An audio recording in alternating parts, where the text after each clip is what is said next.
Welcome to Rudra cooking. இப்போ நம்ம தக்காளி சாதம் செய்ய போகிறோம். தக்காளி சாதம் எப்படி செய்யறதுன்னு வீடியோக்குள்ளே போகிறதுக்கு முன்னாடி நம்ம சேனலை மறக்காமல் சப்ஸ்கிரைப் பண்ணிக்கோங்க, சமையல் பண்ணுங்கள், ரொம்ப ரொம்ப சந்தோஷமாக இருங்க. வாங்க வீடியோக்குள்ளே போகலாம். தக்காளி சாதம் செய்கிறதுக்கு நான் பாஸ்மதி அரிசி தான் எடுத்திருக்கேன். பாஸ்மதி அரிசி இல்லைன்னா சாதா அரிசி கூட நம்ம எடுத்துக்கலாம்.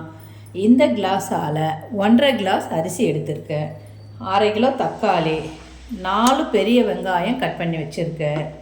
பச்சை மிளகா ஒரு 7 கட் பண்ணி வச்சுருக்கேன். அது உங்கள் காரத்துக்கு தகுந்த மாதிரி சேர்த்துக்கோங்க. பட்டை லவங்கம் ஒரு 2 பீஸ் எடுத்து வச்சுருக்கேன்.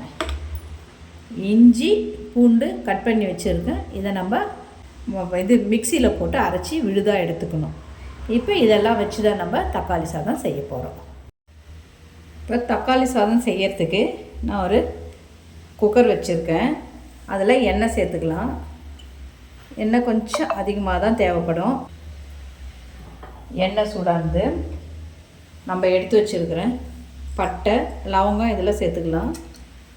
அப்புறம் கட் பண்ணி வச்சுருக்கிற வெங்காயத்தை அது கூட சேர்த்துக்கலாம். பச்சை மிளகாய் நம்ம பொடியாக நறுக்கி வச்சுருக்கோங்களே அதையும் அது கூட சேர்த்துக்கலாம். இஞ்சி பூண்டு பேஸ்ட்டு இதையும் சேர்த்துக்கலாம். இதெல்லாம் சேர்ந்து கொஞ்சம் வதங்கட்டும். தக்காளி கட் பண்ணி வச்சுருக்குறோம். அதை நான் மிக்சியில் போட்டு தான் சேர்த்துப்பேன். அப்படியே இருந்தால் எங்கள் வீட்டு பசங்களுக்கெல்லாம் பிடிக்காது. அதனால் நான் தக்காளியை மிக்சியில் அரைச்சி இதில் ஊற்றிப்பேன். வெங்காயம் பச்சை மிளகாலாம் கொஞ்சம் வதங்கிடுச்சு. இப்போ நம்ம தக்காளியை நான் அரைச்சி வச்சுருக்கேன். அந்த விழுதை இது கூட சேர்த்துக்கலாம். தக்காளி அரைச்ச விழுது இது கூட சேர்த்துக்கலாம். இதெல்லாம் சேர்ந்து கொஞ்சம் நல்லா வதங்கட்டும். தக்காளி வெங்காயம் நல்லா வதங்கிடுச்சுங்க.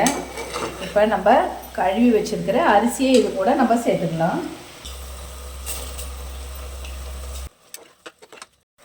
இந்த அரிசியை சேர்த்து கொஞ்சம் நல்லா கலந்து விட்டுக்கலாம். நான் 1.5 டம்ளர் அரிசி எடுத்துருக்கேன்.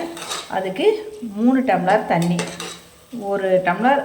1 கிளாஸ் அரிசிக்கு 2 கிளாஸ் தண்ணி. நான் 1.5 கிளாஸ் எடுத்துருக்கிறதால நான் 3 கிளாஸ் தண்ணி இதில் சேர்த்துக்கிறேன்.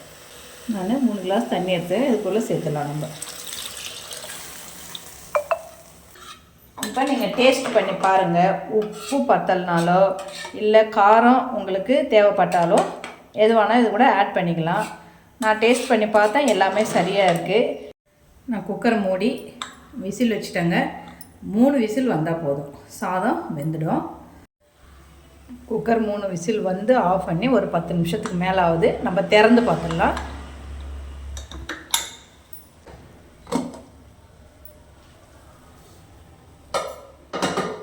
சாதம் சூப்பராக வந்திருக்கு.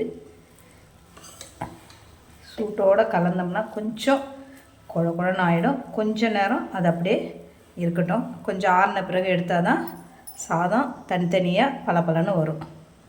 சாதம் நல்லாவே வந்திருக்கு பாருங்கள். கொஞ்சம் நேரம் ஆகட்டும். அதுக்கப்புறமா நம்ம கலந்து விட்டு பரிமாறுறதுக்கு சரியாக இருக்கும். மணமணக்கும் தக்காளி சாதம் ரெடி ஆயிடுச்சுங்க. அதுக்கு சைட் டிஷ்ஷாக கருணக்கிழங்கு பொரியலும் வச்சுருக்கேன். நீங்களும் இதை வீட்டில் ட்ரை பண்ணி பாருங்கள். மறக்காமல் நம்ம சேனலை சப்ஸ்கிரைப் பண்ணிக்கோங்க, சமையல் பண்ணுங்கள், ரொம்ப ரொம்ப சந்தோஷமாக இருங்க. உங்கள் ஃபேமிலி அண்டு ஃப்ரெண்ட்ஸுக்கு ஷேர் பண்ணுங்கள். நன்றி, வணக்கம்.